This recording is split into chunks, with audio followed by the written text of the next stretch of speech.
When did you first kind of want to get into property? The catalyst was, I'm going to be political here, but Brexit played a big part in terms of government, what they were saying to us, and saying that we'll be happy and just own nothing. So I felt I wanted to be more aware of what was happening around me, and realised I'm never going to get rich doing what I do. They definitely did lie to us. How do you deal with people that are not happy or complain? Kill it with kindness. I started off my career working with Tony and Guy. So that is literally your customer facing. So I've learned from the age of about 16 how to deal with people, and you've got to kind of sit on a level, be calm, listen, I'm really sorry about that, and what can we do to help it? What's your sort of profits and turnovers a month on your property business right now? So this month we're turning over 29.5. So just shy of 20 grand profit. Yeah.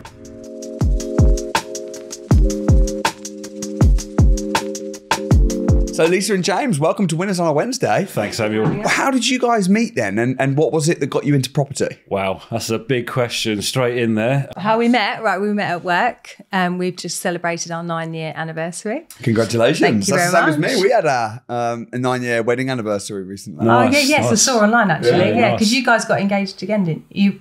You're getting. Well, we're renewing our vows. Yeah, next year. We met at work. It is actually quite a funny story, so I will tell it how it was. But I got an email from a couple of my friends from a different department saying there was some new talent on the floor.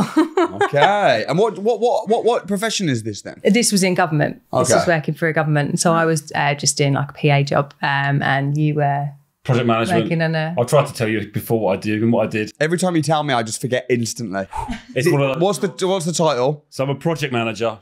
I work in delivering IT systems. Okay. And the customer is generally governments across the world. Yeah, so yeah. that's what I do. Yeah. So yeah, that's what we did, and he walked straight past me, and a few of my friends laughed, and I was like, "That's not happening." So I saw him go into another kitchen, basically went in after him, started talking to him, and that was it, really. Yeah. And you then wooed her. He put in yes. his diary to contact me in a week's time to see if I wanted to go for a drink, and I emailed him half an hour later and just went, "Yeah, let's go." mate." Hard to get there, James. Yeah, hard to Joey. get. Try to play it cool, Samuel, as it were. So that was it, really. So you've been together 9 years now. When did you first kind of want to get into property, and what was the motivation behind that? So I think for me, the catalyst was, I'm going to be political here, but Brexit played a big part in terms of government, what they were saying to us, and saying that we'll be happy and just own nothing, and being lied to a little bit. So I felt I wanted to be more aware of what was happening around me, and realised I'm never going to get rich doing what I do. When you say lied to, by who? Gas lamped, shall we, or gaslit? By who?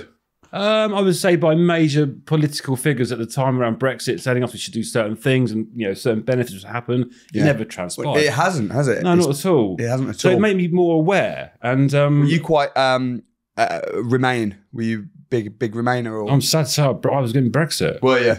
So you were definitely out. Yeah. I voted out as well. Yeah. But for sovereignty purposes. Yeah, and for her own laws and that sort of stuff. Yeah, and also the EU. I mean, listen, I'm not an expert, and at the time I was quite quiet about it because I thought I'm not going to share my political views, and then people will vote the way I'm voting when I'm not even super researched in it. Yeah. But it was more to do with sovereignty and the fact that I don't know who's in control of the EU, all these mysterious leaders. But yeah, they definitely did lie to us. So, as Ty said to you, do you trust the governments, and do you trust the governments across many countries? Diversification, etc. So we'll get onto that. So for me, I awoke. We then obviously had COVID. I was working from home more. They lied to us again. Yeah, there's another one coming right with MPOX, but that's another story again. I found I had time on my hands, and I like to consider myself quite entrepreneurial.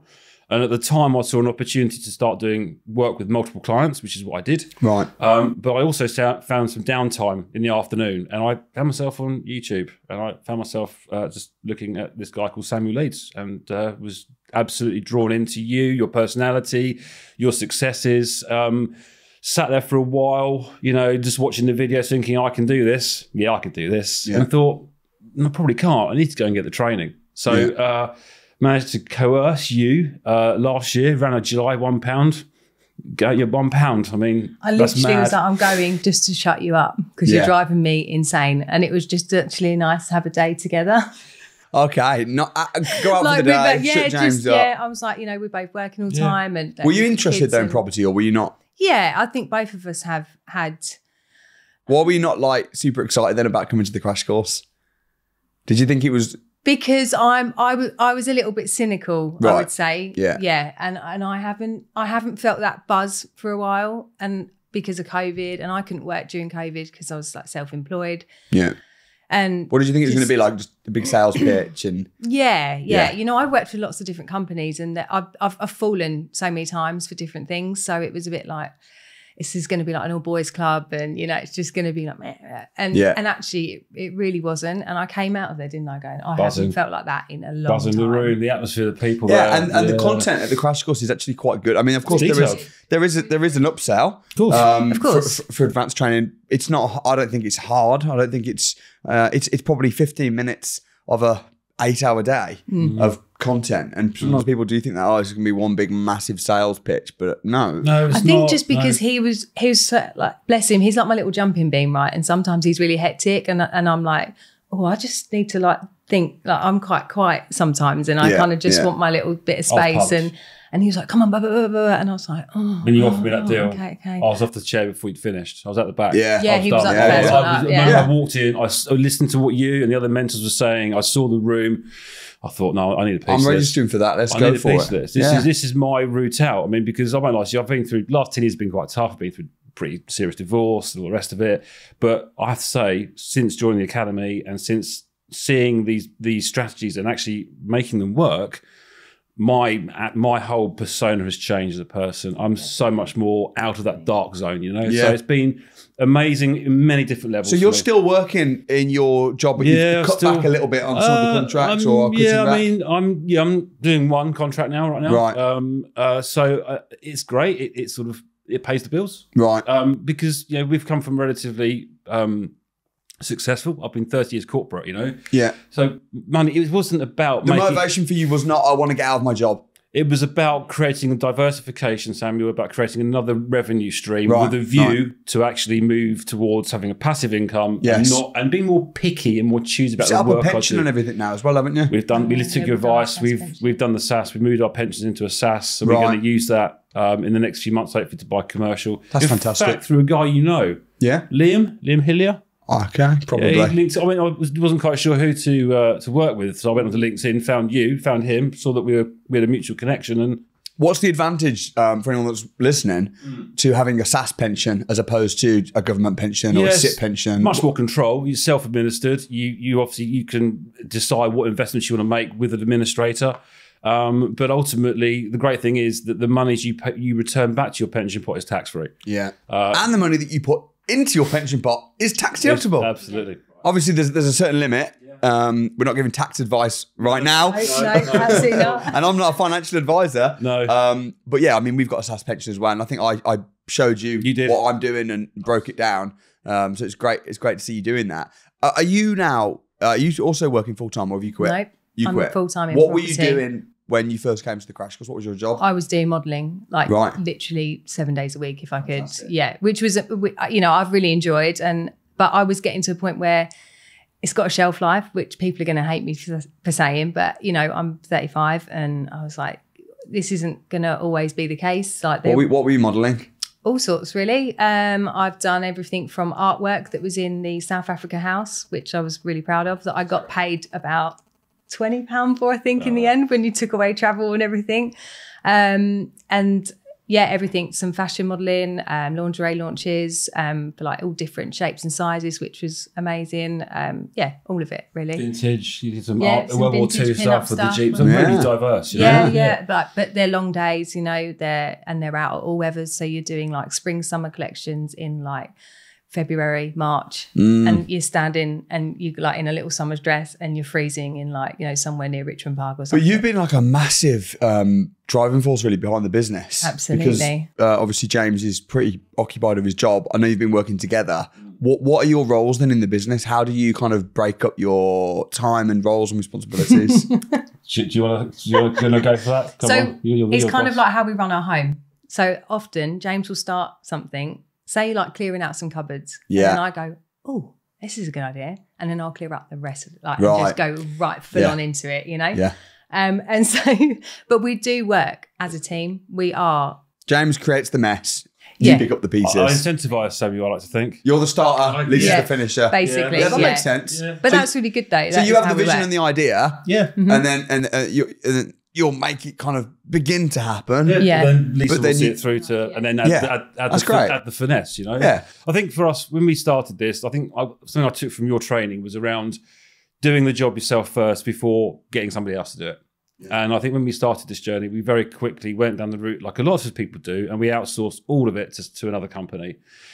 Sadly, though, we found ourselves in a situation where we weren't getting value for money. We were getting poor reviews, and it was costing us an awful lot of money. So we bought it back in-house. So we manage our portfolio ourselves. Yeah. It does mean that Lisa is generally out in the car most days, but we've systemized our home and our processes at home so that when I'm working from home, I'm washing, I'm ironing, I'm doing all that stuff. Lisa's out on the road. She's doing the cleaning. She's getting the flats ready. So we've got it all self-contained, which works great for now. Yeah. But we recognise that we do need to move into more of an outsourced type of arrangement. Well, that's exactly what I generally teach, which is that a lot of people, especially busy people, they just absolutely abrogate all responsibility to somebody else. But then what happens is it's easy for people to pull the wool over your eyes, because if you don't know the ins and outs of the business yourself, and if you haven't done it, a property manager can go, oh, it's quiet right now because it's Easter. And you're like, oh, okay. All right. Fair. What can you say to that? You can't, can you? Give them the facts, you know? Yeah. It's very tough actually, because the rooms are too small to rent, and you don't just buy anything. Yeah. And you've got mortgage brokers telling you this, that, and the other. Oh no, you can't get a mortgage, when actually you can. There are lenders that will. Yeah. So you've got to really be hands-on a little bit at the beginning. Absolutely. And I think a lot of people want quick passive income, and there's no such thing as quick passive income. No. There's quick income. Yeah. And there is passive income. Of course. But not really quick and passive. Passive takes time. Yeah.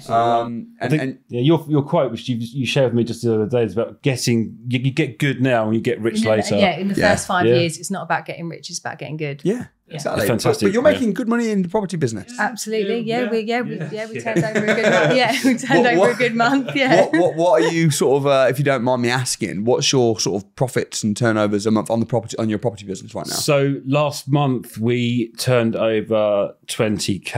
Okay. Our running cost last month was 10. Right. Yep. So about 10 grand profit last month. Last month, clean That's profit. really good. Yeah. This month we're turning over 29.5. Running costs are about the same. Wow. Yeah. So That's off the 5. Yeah. So just shy of 20 grand profit. Yeah. On That's 1 month. serious. Yeah. And we recognise, we've got 3 in Brighton and 2, 1 in Windsor and 1 in West Drayton. I think this month is really the first month where they've all been on the stream, because we've just sort of staged the last 2. I think, was it last month we staged the last 2 or the month before? Yeah, because we went to, I took him to the Killers for his birthday. Yeah. And we stayed in West Drayton Yeah, with we like no did. pillows. It was Yeah. like we were half staging it. So, So August is our first full month of all 5 properties performing. You know what though? Staying in your own properties is such a good idea. yeah, No it pillows. it was good. Yeah, he was like, you're pillows. rubbish at this. I was like, Yeah, because you "No notice things, pillows." don't you? Yeah. And what you can do is, if you're really busy, is rather than stay at your own properties, you can just get people to stay at your properties for you. Yeah. Like I did with you last Yeah, night. absolutely. Yeah. Thanks for that. Yeah, we'll be writing a review. Yeah. Yeah, and I'm with no ironing board. Sorry about that. There's an email with the. Is there an email? No. Okay. So yeah. But yeah, I think that staying in your properties is smart. Yeah, and absolutely. Definitely. is the Windsor one performing good? Yeah. That was our first. Was it? Yeah. Tell me He, about he, it. he proved me right. He So- proved me wrong on it, because Yeah. I was like, I'm not sure about this one. So But, Adam Hindley, Yes. great guy, love Adam. Big up respect to him. We were in Edinburgh for my 50th in January, and we were sitting there because we joined the academy last September, and we were a bit of a slow burn. Reason being, we had a few things going on with school runs and everything else as well. But anyway, we pulled the pin on January when we got Windsor, and we've got that on 5 years. Which is really, really good. And we went in there with a view of a long-term, high-end type luxury stay. Sadly, the bathroom really, really let it down. So we went to the landlord and we agreed with him that we would make an investment in his property and replace the bathroom, which of course it was a big risk, especially as our first one, but it allowed us to increase our nightly rates. So therefore, we are getting better customers coming to us because of the quality of the property. Yeah. It's really good. It's 5 minutes from Legoland. It's mile from the It's a station. lovely place. Windsor. Windsor's great. We got engaged in Windsor actually, so it's got something quite close to our heart as well. I was there last week at Comedy Club. Okay, if you want to stay, let us know. Oh yeah, absolutely. Yeah, I mean, it's really close for me though. It's like 20 minutes. Yeah. 20 minutes. You don't want the stress, you know. Keep the miles off the car. I'll stay and leave your bad review. Of course you will. I mean, so Windsor's great. I mean, we had the renovations going on, so we managed to get a tenant in for a couple of months. We didn't make much, but we covered our costs. And then April time, we were ready to hit the short-term let market, and it's been 85+% occupancy since. Right. So that's doing really, really well. And the great thing about Windsor, slight sort of different model there, is our next door neighbour is our housekeeper. So she does all the cleaning. She meets and greets the guests if they need any help. So we've got that right there. So like that's a super host. Absolutely. So we've just let that run itself. What does that make a month profit? That's clearing, I think, round about 2.5 to 3.5 profit. 2.5 to 3.5. Yeah, it's going well. It's going really well. Yeah. Because we even get like if we sort of panic, we go, we've got a week where we're not that busy in Windsor, and then we get last minute bookings because we do one night bookings. Right. And people do, they go to Legoland and they go, and it works. We do it in Brighton as well, and we get so many. Like this week, we had one of the flats in Brighton was out 5 days, and we're fully booked now. So. That's crazy, though. I mean, I was at the Willingham House yesterday, and I did a little tour, and there was about 20 or 30 Academy members there, and I said to them, who's got service accommodation properties, and most of them did. And I was going around asking them how much are you making, what's going on, and the average one was making like £1,500. A lot of them £2,000 a month profit from just one little flat. Oh, we've got a studio in Brighton. I mean, our cost on the studio is about £1,500 a month. That clears easily 3.2 a month. 3,200 profit a month. And it takes me less than 40 minutes to clean and change over. It's so easy. How much time do you spend in total managing that one? Like the studio? How many hours a week or a month? I mean, we've had some great long bookings in there, haven't we? It does. Yeah. I mean, the changeover takes half an hour. Yeah. We're getting charged silly money by a cleaning company to do it. And for us, it's like, it's on the way out of Brighton. We do the two main ones, which are next to each other. And then on the way out, we just quickly go to the studio, sort it out. We're home. So, it's really, really easy. Had a couple of problems with other guests, sort of, doing things they perhaps shouldn't be doing, which we've had complaints from our guests for. But I kind of guess you're going to have to deal with that in Brighton. It's that kind of town where people are going to be doing stuff that, they shouldn't be doing, sort of thing. Yeah. So it comes, and the thing is with problems as well, when you get, because there's every deal that you have, there'll be some challenges, problems, issues. Yeah. But if you don't fix them, then they become nightmares. Yeah. A molehill will turn into a mountain. Yeah. Were you working with the public? There was one guest quite early on in Windsor, and it was her daughter's birthday, so I put a birthday cake in there for her. Oh, that's nice. But then she complained that there was nowhere to dry the clothes for her one night stay, and there was a heated towel. But that was her complaint. So she actually wrote a review complaining, even though we put a birthday. And I was like, oh, what? I was like, this is going to happen. This is going to happen. And I've got to get through all of this, and we've got to kill it with kindness. Yeah. So absolutely, we'll take on board what you said, and we're going to go by an error. Yeah. So that every and some people as well that join the academy, but they've got no business background, no business acumen. They don't know how to deal with confrontation. They'll get like flustered and confrontational about it. And you just can't. You just can't be like that, can you? It's business at the end of the day, and people are going to have reviews, and you can't please everybody all the time. But you've got to do. How do you deal with bad reviews then? How do you deal with people that are not happy or complain? We keyboard warrior them in return. I'd love to kill it with kindness. There's. I've had. I started off my career with working with Tony and Guy. So that is literally your customer facing, and you've got, if someone comes in and they want to bob, and then they go, right, actually, no, you've cut all my hair off and I don't like it. So I've learned from the age of about 16 how to deal with people, and you've got to kind of sit on a level, be calm, listen, I'm really sorry about that, and what can we do to help it? It's just about asking questions. And there's we've had a few issues with parking. And trying to offer somebody, so if you try and give them, if someone feels they're getting something back for free, they generally feel a bit, they feel satisfied. So we've said, look, we'll give you some money towards your parking if you're not happy. That's a great example. Stuff like that, really. Giving away £20 and getting £300 from a booking. And also often I think just listening, like I read a really interesting book called Hug Your Haters.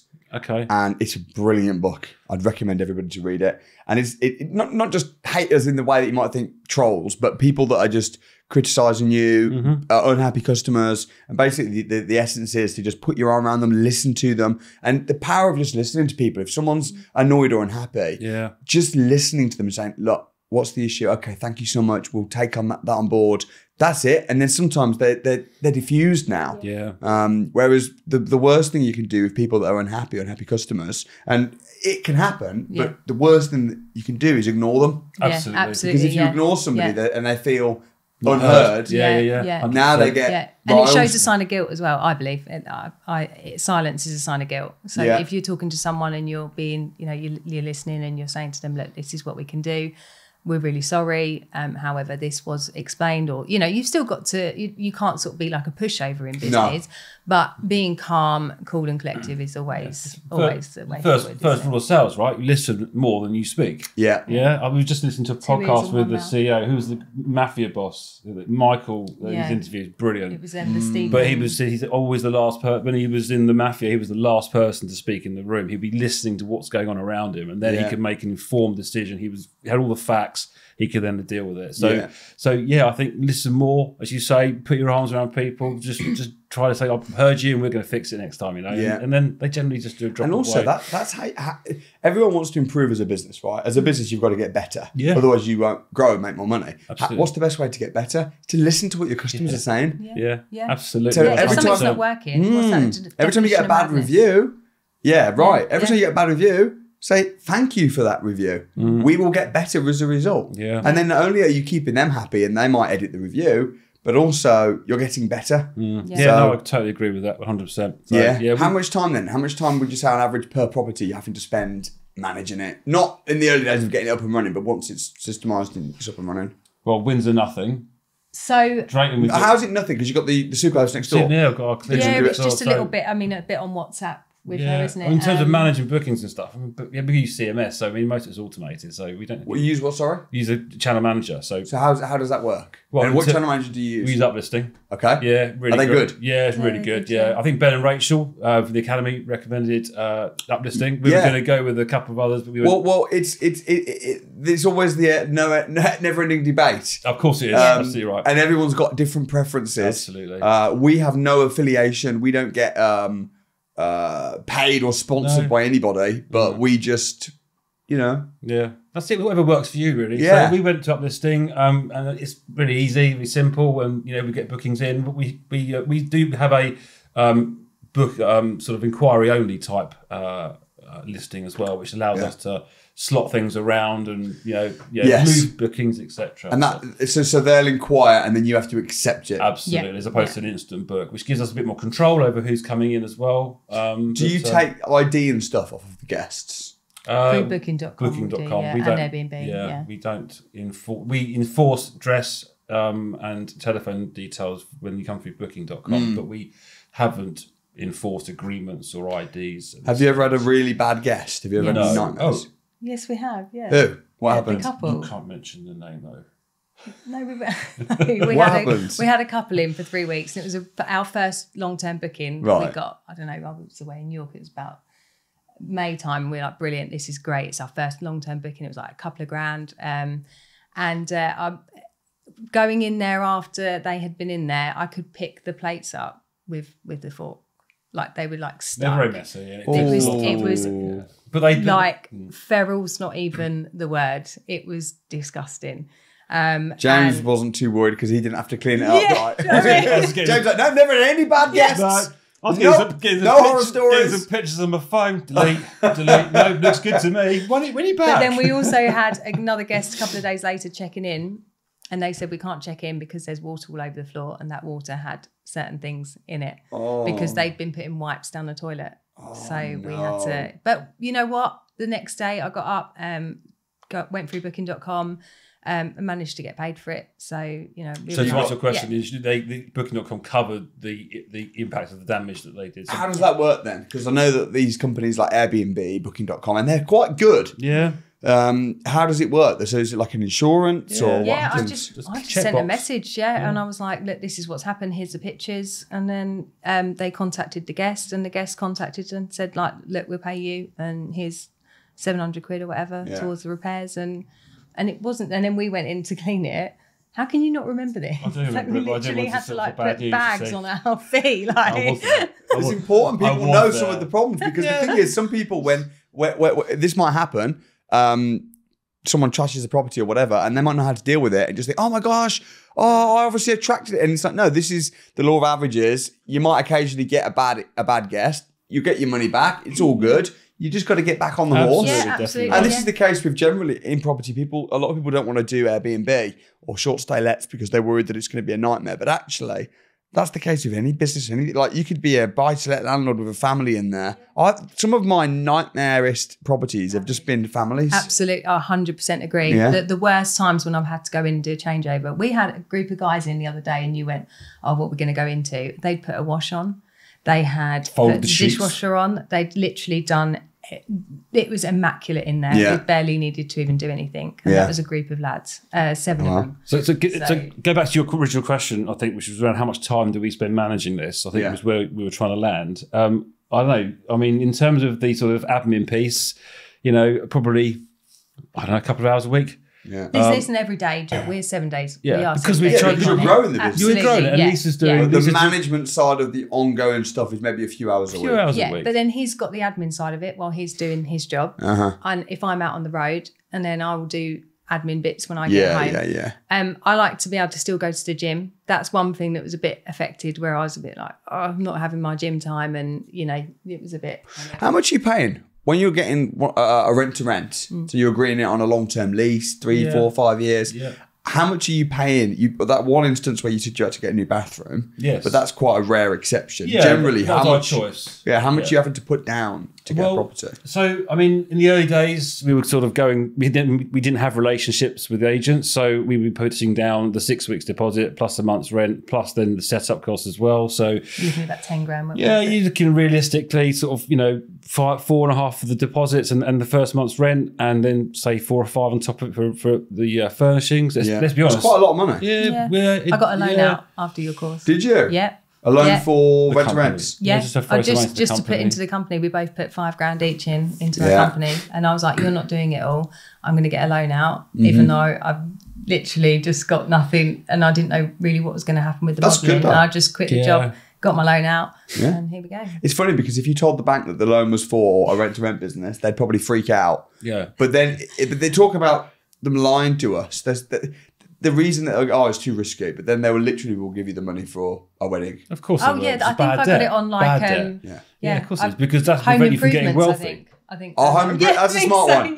Yeah, I think so. They'll give you the money for home improvement. Are you a homeowner? No, that doesn't work. No, but they'll literally give you. I reckon you'd be more likely to get the money from the bank if you said, "I rent a property, and I want to get a new bathroom just because I like the colour pink, and I want to get a pink bathroom," and the landlord's agreed. They'll give you the money. But if you say, "I want to get a bathroom for a property of mine in Windsor," on a rent to rent, they'll be like, "Oh no, you can't do that. It's far too risky." Basically, if it's bad debt, they'll give you the money. If it's good debt, they'll got you. I couldn't get a business loan. Yeah. So I couldn't get a business loan against a new company, but I could get, even though I've been self-employed for however long, couldn't work during COVID, and I could get a 10 grand, 5 grand loan just like that.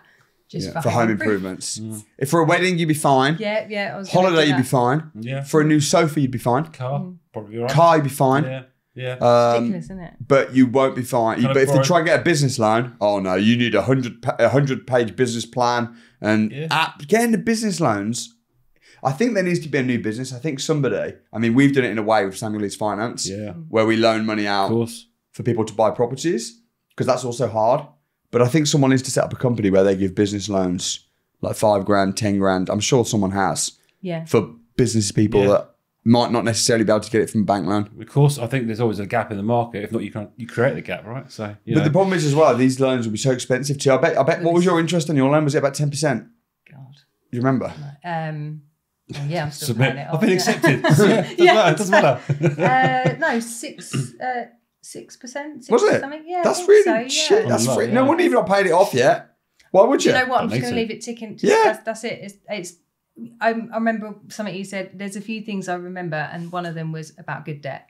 And I was like, yeah, you got a point. Because we'll always have some sort of debt. We always have done since we've... And that's not a bad thing. Money is debt. Yeah, high net worth individuals are also high debt worth individuals. Yeah. But there's a difference between being in debt, so in your 20s when you're wasting it and you're in debt, to now how we've got some debt, but we've also got profit coming in, and it's about... And we've got the thing is, vision and a journey. So since 2020 in lockdown, if you had 100 grand savings, right now, that'll be equivalent to about 65 grand just after a few years. Yeah. So money is losing its buying power. Yeah. Right. So if you've got savings in the bank, you're a loser. Yeah. Because you literally are losing the money. I'm a winner then. Why is that? I've got no savings.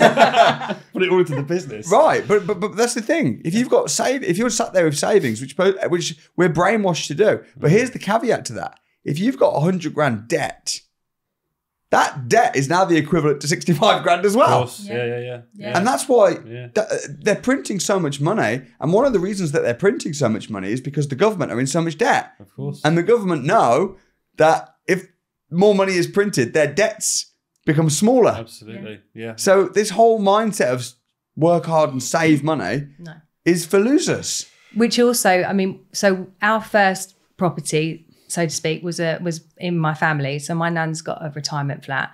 She was taken into care a few years ago. And she's got dementia, so she's been deteriorating. And it was all sat there. My mum was just like, I don't want to deal with it. And I was like, come on, we can do something with this. Even if we rent it out, even if we don't really make any profit from it, it's an asset to our family. We've got to do something. So we went in, gutted it out, didn't we? Yeah. And now we're having to do a deferred payment, which they don't have a cap on it. Hopefully they will bring. So it could be that you've got a flat or a house worth 150 or one worth 450, and that person will still pay £85,000 worth of their care debt. So there's just, and I remember my nan saying before she was unwell that if she'd have been better off, if she ends up in a home, she'd be better off having nothing. Jeez. And she was absolutely right, because all of that money that her debt for the care home right now is well over 40,000. Yeah, it's ridiculous. So you know, and she worked, got married, bought a house, bought a council house. The government just take it off you. Yeah, well, you retire a pension and be happy. You get a third of what you're used to earning, and you should be happy with it. But for me, that was the catalyst. And we go back to the beginning. I realised right now. So what I've been through, I had little chance of a good retirement. So I had to throw it all on red. And I won't lie to you, it's the best thing I ever did. Yeah. And it wasn't really a big gamble, to be honest with you. I've owned property in the past, but I had that very old mindset of buy a property, make a few quid, sell it, upgrade, but ultimately pay the mortgage off and live happily ever after. That wealth's disappeared. So for me, the gamble was a really very much, not a gamble, it was a calculated risk. It's a calculated opportunity, and we're here a year later. Less than.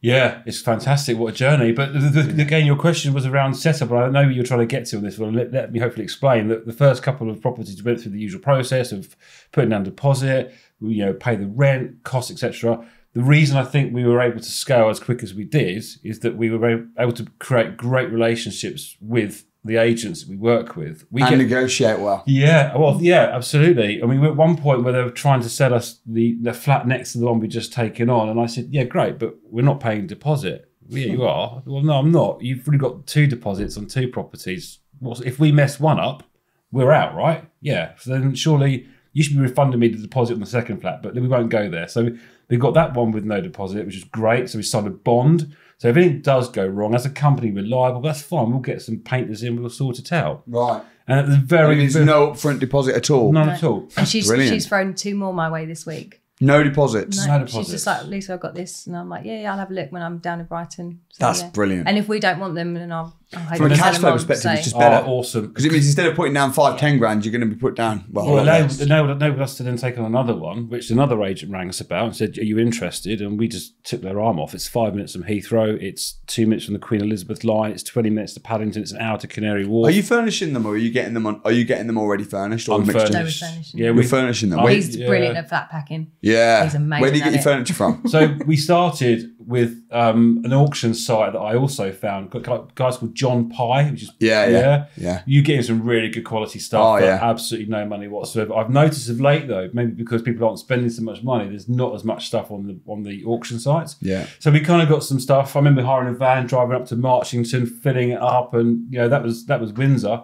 But other than that, we've got some trade accounts now set up with the usual people. But we've got a good eye. And whenever we see something nice, you've got to be able to negotiate well. Because if you can get really cheap furniture from these auction sites and you can get no deposit and the upfront rent, you might have to pay a month upfront rent, but you should be marketing the property probably before you've even got the keys in some cases. Yeah, we are with social media. That's definitely your bag. And we've got, due to your previous career, we've got loads of really, really good photographers who really just add that. The sort of zhuzh to the photographs, and the property listing. So, I just put a casting up, and I had about 50 people. I was like, whoa. And they were like, we'll do a swap, like you do a shoot for this, and we'll do the photography. But then we just stuck with one guy who.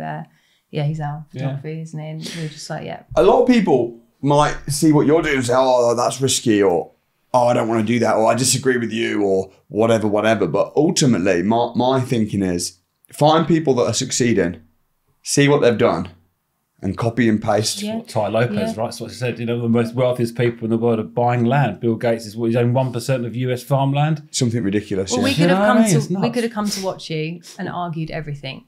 But from our experience in life and with each other and how we work together, we were like, well, no, actually, we're going to take this and implement it and make it work because it's obviously working. So let's go and make it work for us. I've been doing Windows on a Wednesday now. I mentioned to you off camera, we've almost done our 300th episode. That's over 6 years. Yeah. Because think about it, 52 weeks in a year, 300. Yeah, absolutely. It's over 600. Yeah. Over 6 years, every week interviewing somebody. I mean, you see my properties, you can see what I've got going on for me. What the average person does now, it doesn't work. No. The system is broken. Yeah. Absolutely. And it's going to getting worse. Absolutely. I mean, the average person now that goes to school, goes to university, gets a job. Yeah. I mean, if you're living in London, where do you guys live?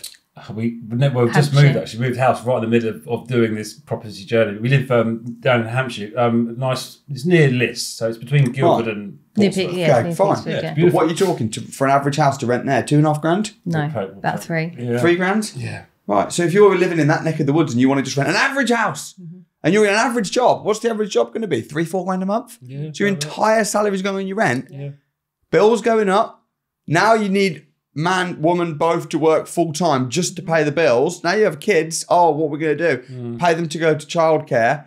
That's £2,000 a month. Right. The system is so broken. Yeah. And if you're broke, like these people that are normal, hardworking, average, good people, don't be watching other people succeeding and I don't think it works. At least give it a go. Yeah. Absolutely. Yeah. That's what James said, put everything on red. We had nothing. Well, no, we have got lots to lose, obviously, and we've got the kids to think about and, family and everything. Yeah. Everybody does. We need a roof over our heads. But we were like, no, it's low risk. Got to be in it to win it at the end of the day, right? The system's broken. Yeah. And then as you said, you work you work your ass off paying 50% taxes. Yeah. And people must know it's actually less than that. No, it's probably more than that. Exactly. Yeah, what's the corporation tax? There's so many different taxes. Yeah. Even sales tax when you buy stuff. Yeah. Like every time you're buying things, generally you're paying taxes and VATs. You don't know, but you are. And then you retire, and then you end up going into a care home, and everything that you work towards is now gone. Yeah. For a small room, and you're paying $800 plus a month. Yeah. A week, sorry, $800 plus a week. Yeah. I think for a little sandwich and don't get me wrong, some of the people that in the care home are amazing. Yeah, of course. But when you see that and you're like, hold on a minute, and we've got 2 teenagers to guide through life. We're like, no, we need to be making the right decisions here. We don't want to end up there. Well, you always say you're going to go to Switzerland anyway, aren't you? That's our story together, but but it's just like, what's the point? If you don't try, you'll never find out whether you actually could succeed. And I think that this is there is so many opportunities out there if you apply yourself and take action. I think that's key. Get the training, take action. And if it doesn't work out, go again. Yeah. Go again. It's like with everything, losing weight. Myself, like you, I lost a lot of weight and I'll go to the gym, but it's about maintaining it. It's about getting it, goaling it, maintaining it. And, you know, but it's an effort. No. It's It is effort. effort. No. I mean, But then once you've done it, the effort is just, it becomes the norm. Yeah. You know, it's like learning to drive. Yeah. It's still a nightmare driving, isn't it? But it's not effort anymore because you know how to drive. So it's, Get and trained, this is get the education. This is the same. 100%. And if you want to be successful in anything, if you want to be a doctor, you've got to go medical school. If you want to be a pilot, people say, oh, it's not possible to fly planes. No, it is. Go, get a pilot license, get the right training. Of course, it's possible. Most of it's done on autopilot now. So Most of it is. For AI, as Ty was saying. Yeah, Like uplifting. Absolutely. Everything's going to be on autopilot. So, how was your experience doing the academy? What happened? What was it like? Academy is phenomenal. The positive people there, the rich tapestry as well of people. You've got people from every walk of life. You know, it's just an incredible environment. I think I was just saying to Amanda off camera, you know, the first few months we were a little bit slow. We had lots going on. Yeah, I had my kids. I had a 4-hour day school run, which was just driving me into the ground, work, etc. And then I think, you know, coming to the academy was always great to re-energize and get that energy back and go, well, we can do this. We're just looking around at if they're doing it, we can do this, you know? So we really wanted to, apply what you told us. We wanted to apply the training. And that's what we did. From February onwards, we applied that training and we've built what I would like to say so far a pretty successful, you know, holiday-let business. And we are going to build it further. I do think the academy, I personally would like to get more out of the academy. And I think that's down to me, not the academy, because I talk to people all the time about the positive stuff. But for me, I need to be more visible. And I think then which is holding me back is that day job that I was still doing. Which I really do want to stop doing. And I'm only doing it really to give us the ability to maintain our lifestyle that we had before property. Yeah. And then using the monies that we build from the property business to then reinvest in property. Yes. That's what you're playing the long game. Yeah. I could stop tomorrow. Let's be honest with you. I could stop working tomorrow and we would be okay. But that's not our goal. Our vision is to accelerate this through. Yeah. I say keep doing the corporate job for another year, maybe 2, and then use that money to reinvest into property, build that passive income, and then I can stop. Yeah, the thing is with the academy, there's always more you can put into it because there's just so much, there's so many benefits and features. Yeah. You know, if you go on the online portal, you can see all the groups, the networking, the mentoring. You guys did come down to my house a couple of days. That was fantastic. And that we needed that. That was really good. That refocused us back. Yeah. Got to do I think the scattergunning, when we first joined, it was like, I really liked the SA model and you were like BRR, and so we were not disagreeing, but it was like, well, one wanted to go that way and one wanted to, and then it was like, right, well, let's go and do viewings up here and viewings down there, and let's go, and we were just a bit all over the show, weren't we?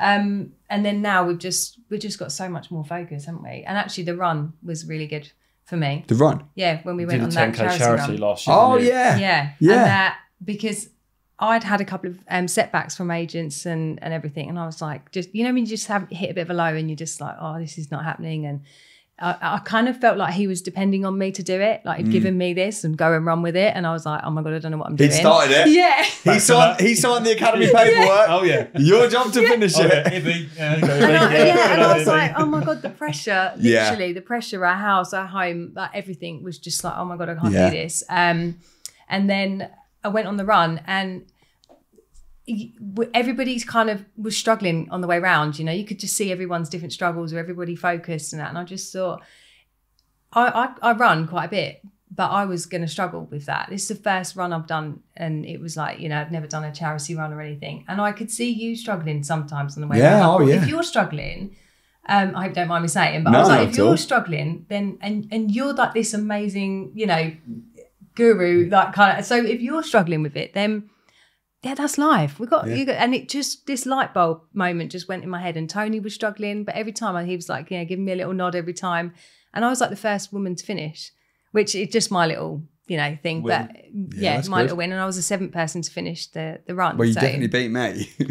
You got lost. Yeah, I did. I was definitely lost. Yeah, no, I genuinely did. Got lost. I saw you. I was watching. I think I ended up running 20k actually. Yeah. I wasn't running. I was looking after the dog. So yeah. But it was that was a light bulb moment. Why for me. then? Was it just the fact that you related the run to the marathon of property business? Yeah, and I also thought about like my weight loss journey, my other journeys that I've had, and it gave me time to actually just think on that run and just go. We should do another one, shouldn't we? Yeah, we should. Yeah, I promise definitely. I was going to do it. Yeah, we need to do another one. Yeah. I'd be 5 if I'm doing it. Yeah. Do you think a lot of it is your mentality as well as your skills? Because obviously on the academy, we will teach you all the skills. Here's what you need to do. Blah, blah, blah, blah, blah. Here's what to say. Here's the scripts. Here's the right. And we try and give people the encouragement mentally. But do you think that what percentage is it mental versus this actual skills to know what to say and what to I'd say? say 50-50. 50-50. For me, Really? yeah, for me, because... No, sorry. Yeah, for me, 50-50, because I have to have that drive. I'm quite sort of a determined little one, and I'm kind of like, right, here's a goal, and that's the goal I want to reach. So I'm going to go and reach it. So for me, that's what I needed to do. So for me, the run was an amazing thing. We're going to do another one to now. go, right, okay. As a result of what you just said, we need to do another one. Yeah. I'll help you organise it when I've got time. Yeah, no, we need to do one. And it's interesting because I see a lot of people, I speak to people on Instagram all day long, and I think there's a lot of people out there that have got the drive, they've got the mentality, they've got the resilience, but they just don't know what to do. Yeah. Lost. Yeah. In any direction. Or they're working on the wrong business. Yeah. Because it's not about working hard, is it? It's about working on something actually lucrative that's going to work. Yeah. And also Work hard. about No, being... work smart, not hard. Yeah, right. right. So, what you're both good at. You know, there was a mortgage broker that came up on the stage, and Gareth, wasn't it? yeah. And he said at the start of it, if you're not that good at maths, you're probably not going to get this. And my brain went, all right then, fair enough, I won't. It literally just, right. And he sat there and he listened for about 10 minutes and he came up with his spreadsheet. He was like, yeah, got it. And I sat there going, what? And I was internally like really angry and almost wanting to cry because I couldn't understand what was going on. And because I hadn't then listened to it properly either, because my brain was going, well, you're not getting this. So, you know, but then I thought, actually, but he's got it. So in time, I'll learn that process, what I need to know, you know. But actually, there are other things that I'm really good at. You know, like, I'm not going to lie, attention to detail. Like sometimes we leave the essays and he's like, right, come on, we got to go, we've got to do this, we've got to do that. And I'm like, no, we haven't. Like it doesn't look right. You know, this needs to be done, that needs to be. Yeah. And that attention to detail and being focused more, and so we play to our strengths. It's funny because on the training, when we have the training programs, there's a lot of people like that though, where there's a basic math thing or whatever, and some people are like, oh yeah, makes sense, it's easy. But then other people have a mental blank, and they'll be sat out with the mentors. Yeah, I don't get it, and then we'll be going over it again, and then it will click. But then those people sometimes they don't get the maths. When I say right, hit the phones, call an agent, they're like bah. But the people that mentally understood the maths are like, oh, I don't want to do that. So everyone's different, and you can't compare yourself to anybody else. Everyone's on their own journey. Exactly. And that's why set roles. Make sure you know what you got to do. Everyone has the clear role and responsibility in the business. If you don't have that, that's a problem, I think. Did you think you'd be as successful as you are now? I mean, making almost 20 grand a month. Yes. Yeah. You knew it. Yes. Without question. I knew from the academy. I knew from seeing the people around us. I knew that, yes, absolutely. How did you have the confidence in the academy? It's obviously a big investment, £12,000, and you both joined the academy. Yeah, we both joined. It's a massive sacrifice. Yeah. How did you know that was the right decision? I think you have to invest in yourself. It's key. Investing in yourself is absolutely key to be successful in life. Maybe not just in business, but also, you know, other aspects, social, mental, whatever. You've got to spend your health. Because if your health... The health is the only thing you've got, and if you don't have your health, then you can't do anything. Yeah. So, and I'm not saying I'm coming from a mental because I haven't, but I'm saying that you should invest in yourself, and if you do that, you're in a better, stronger position to actually then deal with things day to day. Well, how much do you spend on the Windsor bathroom? £8,000. £8,000. Yeah, it's nice though. Okay, but here's the thing, right? You spent £8,000 on a bathroom that you don't own. Yeah, I know. On a house that you don't own, because you knew. Yeah. That bathroom would result, and how much do you make now on the Windsor property? 3.5 a month. Right, 3.5. You knew that it would give you a good return. Yeah, absolutely. And in the same way, you dropped 20 grand or whatever it was to join the academy because you knew the return, and now you're making that a month. Absolutely right. But not just making it a month now, but it's snowballing, and you've got the connections forever. You've got the knowledge forever. Now you've got your SAS pension. Got SAS pension working. Even the tax savings. I got a message off Ronnie yesterday, Ronnie and Emma, and he was like, "Oh, just so you know, I just saved 12 grand on my stamp duty, which I clawed back. Thanks for the tip. Oh, that paid for my academy." Got the knowledge. Yeah. You know what I mean? Like, there's just so much. Yeah, but well, it's been really good working with you guys, and I'm really proud of you. And thank you so much. Pleasure to know you both. Thanks for your support as well. We'll do another run soon. Yes, we will. James is going to do it with us. Yeah, that'd be great. No excuses this time, and I'll make sure I don't get lost. So yeah. Thank you so much. Thanks so much. It's been an absolute Thank you pleasure. Cheers. Thank you.